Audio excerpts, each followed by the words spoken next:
Satu pukulan, lautan langsung terbelah. Bayangkan, dua legenda dari dua dunia yang tidak seharusnya pernah bertemu, kini saling berhadapan. Di satu sisi, ada Son Goku, sang Dewa Ki, makhluk dengan kekuatan yang bisa mengguncang seluruh alam semesta. Di sisi lain, ada Raja Bajak Laut, simbol kebebasan mutlak dan pemilik tekad yang tak tergoyahkan. Saat Goku secara tidak sengaja mendarat di dunia One Piece, seluruh tatanan kekuatan langsung jungkir balik. Ini bukan lagi soal buah iblis atau haki. Ini adalah tentang Ki, energi kosmik yang bahkan bisa menghancurkan planet. Para Yonko, Laksamana Angkatan Laut, bahkan Gorosei sekalipun, mereka semua akan terdiam melihat kekuatan yang berada di luar logika dunia mereka. Bayangkan skenario pertama, Goku tiba-tiba muncul di tengah perang puncak Marineford. Ace masih terikat di panggung eksekusi. Akainu bersiap melancarkan pukulan magmanya. Tapi sebelum itu terjadi, sebuah kilatan cahaya oranye muncul di antara mereka.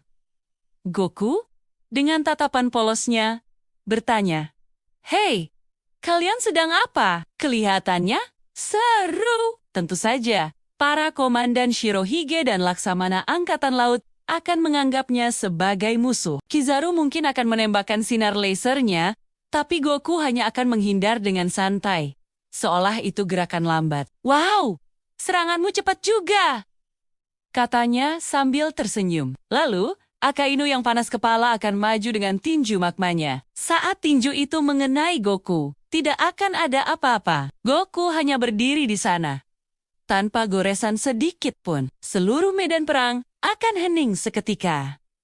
Siapa orang ini? Kekuatan apa yang dia miliki? Goku, yang merasa ini adalah ajang latihan yang bagus, mungkin akan berubah menjadi Super Saiyan hanya dengan tekanan energinya saja.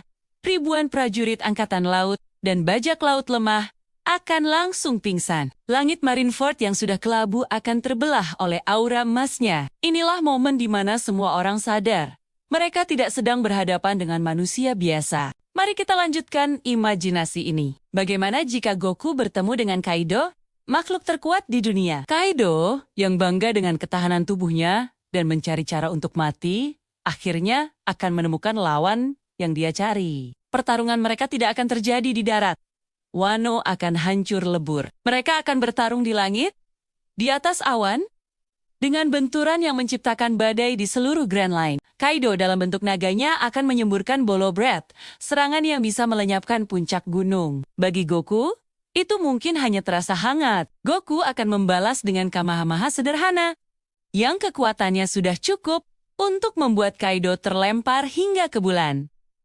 Kaido mungkin akan tertawa. Akhirnya, pertarungan yang sesungguhnya, dan mengeluarkan seluruh kekuatan hakinya. Disinilah pertarungan menjadi menarik. Haki adalah manifestasi dari tekad. Bisakah haki raja tingkat tinggi milik Kaido memengaruhi Goku? Mungkin tidak secara langsung, tapi itu akan menjadi pertarungan konsep. Tekad melawan kekuatan murni. Namun, saat Goku mulai serius dan berubah menjadi Super Saiyan Blue atau bahkan Ultra Instinct, permainan berakhir. Ultra Instinct adalah keadaan di mana tubuh bergerak sendiri, melampaui pikiran dan emosi. Tidak ada serangan haki pengamatan secanggih apapun yang bisa memprediksi gerakan Goku. Setiap pukulan Kaido akan meleset, sementara setiap serangan Goku akan mendarat dengan presisi sempurna. Pertarungan ini tidak akan berakhir dengan Kaido pingsan, tapi dengan Kaido yang akhirnya merasakan ketakutan dan rasa hormat yang tulus pada kekuatan yang jauh di atasnya. Sekarang mari kita pindah ke puncak tertinggi dunia One Piece, Raja Bajak Laut, Monkey D. Luffy. Tentu saja, kita bicara tentang Luffy di puncak kekuatannya. Dengan gear kelima, pertemuan mereka akan menjadi sesuatu yang sangat berbeda. Luffy tidak akan melihat Goku sebagai ancaman, melainkan sebagai teman baru yang sangat kuat dan menarik. "Wow, rambutmu bisa berubah warna.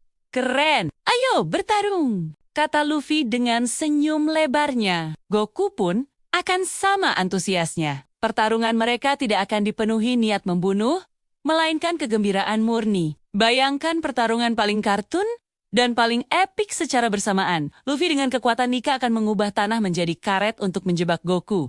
Goku akan menghancurkannya dengan mudah. Luffy akan membesar seukuran raksasa dan mencoba meninju Goku. Goku akan menahannya dengan satu jari. Kekuatan Gear 5 yang bisa memanipulasi imajinasi akan berhadapan dengan kekuatan murni Goku.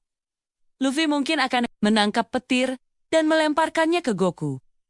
Goku, yang sudah biasa berurusan dengan energi, hanya akan menyerapnya. Ini akan menjadi pertunjukan kekuatan yang luar biasa. Langit akan bergemuruh. Lautan akan bergejolak. Bukan karena kebencian, tapi karena tawa dan semangat dua petarung terhebat. Puncak dari pertarungan ini adalah ketika Luffy menggunakan Bajranggun, tinju raksasa berlapis haki. Di sisi lain, Goku akan menyiapkan Spirit Bomb, mengumpulkan energi dari semua makhluk hidup di dunia One Piece. Benturan dua serangan ini. Dunia mungkin tidak akan kuat menahannya. Langit akan terbelah, lautan akan surut, dan pulau-pulau di sekitarnya akan hancur menjadi debu. Siapa yang akan menang? Secara logika, kekuatan mentah, Goku berada di level yang berbeda. Kekuatannya berskala galaksi, bahkan universal. Sementara kekuatan terkuat di One Piece sejauh ini masih berskala planet. Satu pukulan serius dari Goku dalam wujud Super Saiyan Blue sudah cukup untuk mengakhiri pertarungan melawan siapapun di dunia One Piece.